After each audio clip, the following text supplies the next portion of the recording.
Hello, and welcome to another edition of TCS News. I'm Kevin here with Ronan, let's get started with some important world news. Since 1992, Armenia and Azerbaijan have had a conflict over a region both believed to be part of their territory. The region, Nagorno-Karabakh, is halfway between the two nations and is internationally recognized as part of Azerbaijan, but is governed by ethnic Armenians as a de facto independent state. This has caused turmoil over the past few weeks, and for years the two nations have been fighting over the disputed land, and it has led to the many deaths of many innocent people. Since late September of this year, the two have had battles of attrition which have killed 710 soldiers and wounded many more. 49 civilians have been killed in attacks done by both nations. A humanitarian ceasefire that was brokered by Russia initially took effect on October 10th and was immediately met with allegations of truce violations by both sides. Azerbaijan accused Armenia of trying to attack its petroleum pipelines, while Armenia countered by saying that Azerbaijan was still trying to seize this disputed territory. Both Armenia and Azerbaijan have issued that they were going to agree to a humanitarian truce that was going to be effective on October 18th at midnight, but that didn't last long. Armenia has said that Azerbaijan violated the agreement 4 minutes after 4 minutes by firing artillery shells to the north and rockets to the south. Azerbaijan's Ministry of Foreign Affairs said that Armenian forces started firing at the Jabrali region 2 minutes after the truce was supposed to take effect, and continued their attacks through the morning.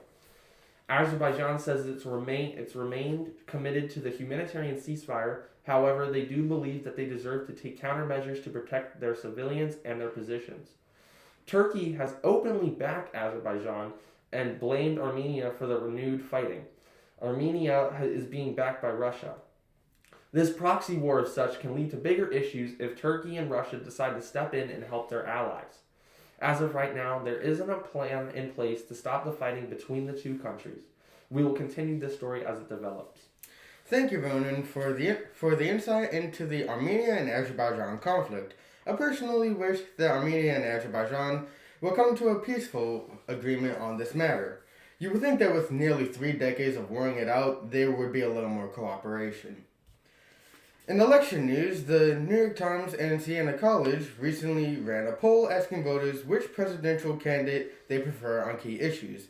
In the poll, presidential candidate Joe Biden, who 50% of voters in the poll preferred, had a 9% lead on Republican President Donald Trump, who only 41% of voters preferred. Joe Biden held a particularly large margin on the topics of coronavirus and law and order.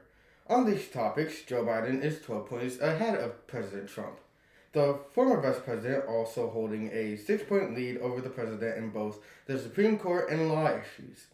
When asked on whether they supported or opposed the concept, many of voters supported the $2 trillion stimulus package, the possibility of a public health insurance option, and Biden's $2 trillion climate plan.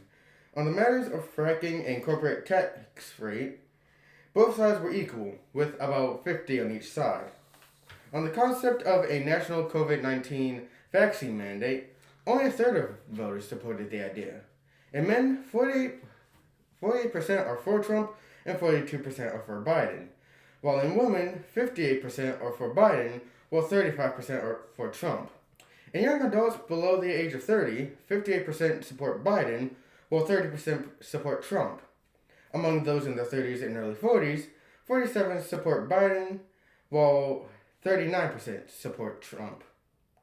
In those between the ages of 45 and 64, the race is much closer, with Biden having 49% and Trump having 46%. For those over the age of 65, 51% are pro-Biden, while 41% are pro-Trump. Among white people, 50% are for Trump, while 44% are for Biden, although among minorities, 22% are pro-Trump and 66% are pro-Biden. In the end, there are very close scores on both sides, but throughout many demographics, Biden has an advantage, so the Republican president has some work ahead of him. Now let's talk about all the important things that happened at TCS. Last Friday, we had a conversation with Justin Schweizer, who is the treasurer of the Board of Trustees. He is also a graduate of the 2004 class from TCS. Justin is the branch manager of the Orleans Street Enon Pratt Free Library, and he came in to tell us about what Enon Pratt is doing during COVID. The library is offering free programs through the internet that are helping students during the age of COVID. They give out free hotspots to students in need and have multiple online activities students can use.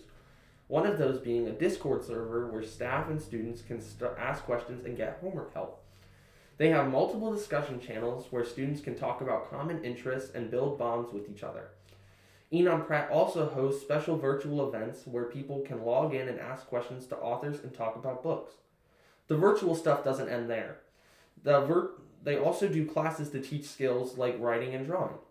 All of these programs are available through their website. We then ended the conversation talking to Justin about his work and his life.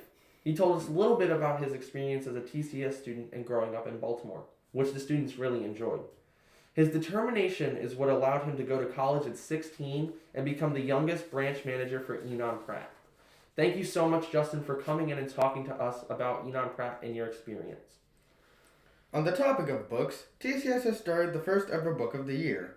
The book is called The Anti-Racist, and we are reading it as a part of our ongoing discussion about racial inequality and race problems within the world and mainly in the United States. The book focuses on how to start the conversation about race and how to take action about the problem. The book takes a very real approach to the subject of race problems within Baltimore City. We read about these problems through the experiences of Kondwani Fidel, who is the author of the book. He talks about how Baltimore's racism has hindered black people from rising up in society and how it has contributed to many of the problems that we face today. He speaks about how we as a society need to recognize how we excuse and fuel racism. We as a city need to talk about this so we can understand how to fix the problem. I personally know that racism is a problem in Baltimore. Friends of mine have been under suspicion purely for being young, black, and in the area of the crime. Police cars are a common sight in many of the neighborhoods that I've lived in. And it isn't just police racism. The only school that I've gone to before TCS that had a genuine education and invested staff was in a mostly white neighborhood. Every other school before that was in a community mostly populated by the minority. My main memories of those schools were staff who loathed being there and an education that was subpar. At the end of the day, predominantly white areas are far better funded and managed than predominantly black areas, and that's been perpetuated for a very long time. Thank you, Kevin. I just wanted to quickly speak on the book. I think everyone should read this book so that we can all understand how to fix the issue of racial inequality. I haven't really had any of the experiences talked about in the first chapter of the book, but I'm willing to understand the issues so we can fix the problems that plague our society. Now we want to celebrate the 43rd anniversary of the Community Survival Center that happened last Sunday. On October 18, 1977, Mr. Tom and a group of teenagers from Remington started the Community Survival Center in an unoccupied building on the corner of 27th Street and Howard. It started as a youth center that helped with homework, but gradually turned into a family center. It then started to include recreational activities like tours around Baltimore City to understand the history behind the city that we live in, to going to the penitentiary to have students talk to prisoners about their experiences and life. The organization also did work around issues with housing, gentrification, police brutality, and police accountability and brutality. The organization also did projects that helped the community in other ways. One of these being a nonprofit grocery store that's intent was to lower the prices of food to deal with hunger. They also did job training and weatherization of homes as other projects. But on January 18, 1982, the community school was founded to help students in Remington get a better quality education. The school sparked a lot of youth involvement programs like the RYC, the Remington Youth Council, ROAR, the Remington Organization Against Racism, and that program was made to help counter organizations like the KKK and skinhead groups in Baltimore. The final group, the YIA, Youth in Action, is a group that consisted of multiple groups of people from multiple different backgrounds who talked and found ways to solve issues for each other. Over the years, this organization has evolved, and since 1998, the school has been the main focus because Mr. Tom believes that most problems get solved and stopped by people with a quality education. The school may be the main focus now, but the school still finds a way the school still works for the community, and everyone can come in to get help from us here at TCS. On Friday, we celebrated Manuel's 16th birthday. Miss Christina and Mr. Tom planned a surprise celebration for Manuel. It included cake, balloons, and as per TCS tradition, the special birthday glasses and a happy birthday song. Except this time we sung it in both Spanish and English. We all enjoyed the cake and had a wonderful time talking to Miss Christina and singing happy birthday in another language. But Manuel, for his actual birthday on last Sunday, went out for a nice dinner with his mom and won a few more rap battle competitions. We all hope you had a wonderful birthday, Manuel. Happy birthday, Manuel. We would now like to thank all of those who have contributed to the school to help keep it going. First off, we would like to thank Miss Sam for setting up the GoFundMe to buy lunch boxes for the school so that students can bring food from home. They are very useful, and we appreciate you taking the time and effort to get them for us. They are both practical and fashionable. I really like the color of mine.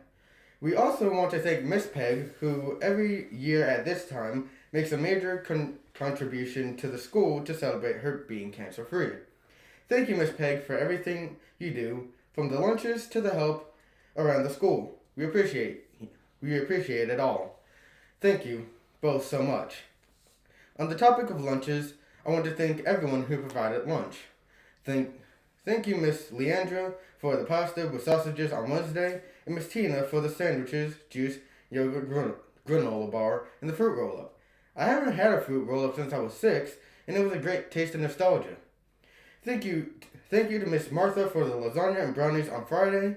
Thank you to Miss Peg for the hot roast beef sandwiches, salad, fruit, and dessert on Tuesday. And thank you, Mr. Ken and Miss Paulette for the Chipotle on Wednesday. We really appreciate all that you guys do for the school. And that's all for this TCS broadcast. I hope you all have a wonderful weekend, and we'll see you next week.